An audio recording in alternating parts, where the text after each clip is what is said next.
See this line? I'm gonna draw it across the screen and you cannot cross it, okay? You cannot cross it.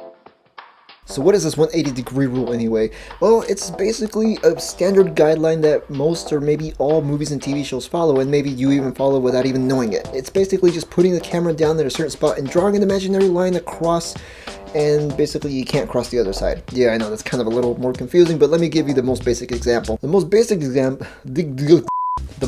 example is two characters standing in space, and well, if they're in space and they'd be floating and gravity would kind of make them shift away. Space, the final frontier.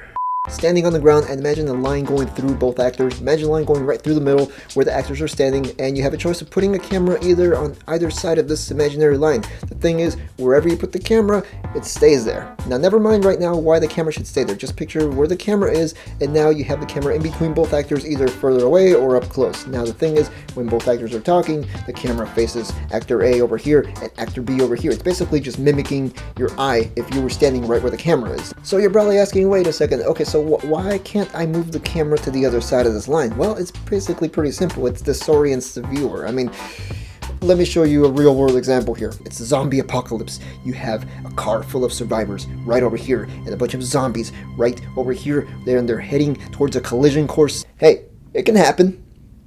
I'm a zombie apocalypse prepper. Don't judge me.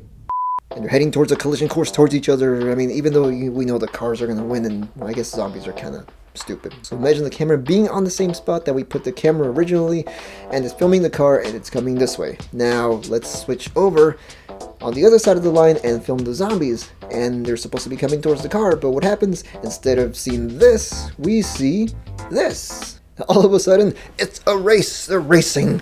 They are racing each other. But there you go. That's the example of why you really don't switch to the other side of the line, because it disorients the viewer. And yeah, I mean, realistically, you know, they're not racing each other. Now, are you locked onto these lines forever, basically? No, of course not. I mean, whenever an actor moves, or whenever you move a camera, let's say you handheld the camera to the other side of the line just to have a dramatic effect, you can do that. You can dolly it across, or you can have an actor move somewhere else. That changes your line automatically, and basically lines are changing all the time. So the thing is just to, you know, the whole point is to try not to disorient the audience with that. Just try to keep a certain sense of continuity. Just try to make it look like what would happen if the camera was you or a person watching. Where would their eye go naturally? So just imagine it like that, and I don't think you're going to have much of a problem. Or you can have a cutaway shot and just reestablish a new line by going back to a new camera angle. Like, let's go back to our two actors, and all of a sudden a random UFO shows up. It can happen. They're like, ooh, this UFO, and all of a sudden you go back from the UFO cutaway to the two actors, and you can actually put the camera wherever you want now to establish a new line. So basically there's lines shifting everywhere, and yeah, lines everywhere. Now, what would happen if there's three people talking? Okay, so imagine three people standing in a triangular pattern. The person in the middle is actually controlling both lines because they have the power to switch.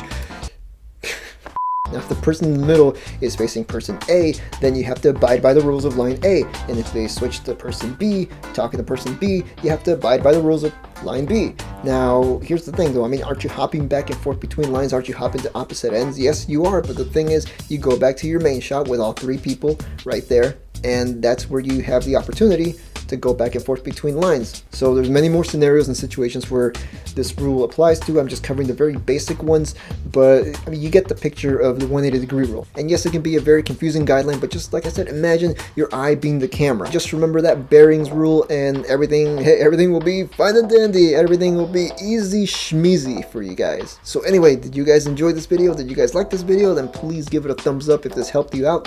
Please share it with other people. And if you like this tutorial, then hey, check out my rule of thirds tutorial right over here. And I also made another tutorial, an earlier one, talking about how to film without any video lights whatsoever, just with daylight. So please go check that one out. I also make narrative content like short films and comedy sketches, so please check that out if you're interested. And if you want to check out what my channel is all about, hey, click on the eye over here. My channel trailer is right there. Anyway, guys, I'll see you next time. Take it easy. Later.